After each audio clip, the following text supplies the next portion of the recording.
back to the Daily Grind. Thanks for checking out the channel. Make sure to hit subscribe if you're new and hit thumbs up if you're not a baby back bagel biting bitch boy, cause you know what time it is. It's full time. MMA. On yesterday's UFC Shanghai conference call, Michael Bisping was asked about Anderson Silva and how he feels this second failed USADA drug test will affect his legacy, because Michael Bisping is replacing Anderson Silva in the main event just 3 weeks after Michael Bisping just main evented UFC 217. He's stepping on short notice and replacing Anderson Silva, one of his longtime rivals, who actually was popped by USADA for a second time and pulled from the card versus Kelvin Gastelum. Well, Michael Bisping, when asked about Silva's second drug test, he responded and said, "I'm pretty sure this puts a nail in the coffin." I'll read exactly what he had to say here. He said, "Well, he completely destroyed his legacy in my opinion.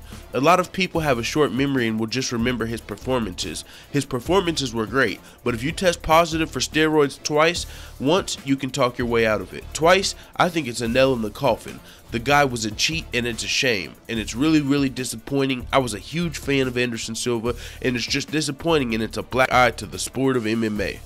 Damn, he's got a good ass fucking point there, and it doesn't only pertain to Anderson Silva. It literally pertains to Jon Jones as well.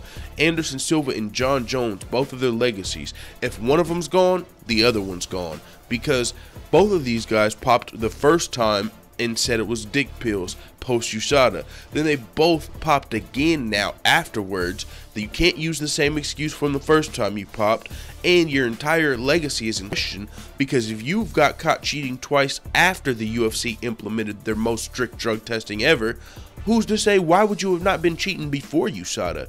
If you've got the most strict drug testing you've ever been a part of, and you got caught twice now, it's very reasonable for everybody to question your entire fucking legacy. Of course, I believe Anderson Silva and Jon Jones were both on performance-enhancing drugs before USADA, because they are after USADA. So with that being said, Michael Bisping, a really good point. Michael Bisping said he put a nail in the coffin, you know, and I like how he said once and you can talk your way out of it, because it's true.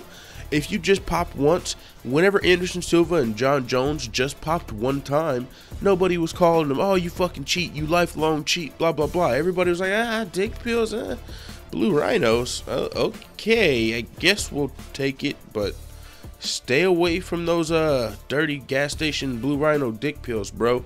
But when you pop again, it's like, alright, you probably weren't even on fucking blue rhinos back then. You were probably just fucking snorting workout oh god, too soon. Alright, you guys get the fucking point. With that being said, it is what it is. I gotta get to work soon. Let the full-time family know what the fuck you tell me in the comments. I'm out.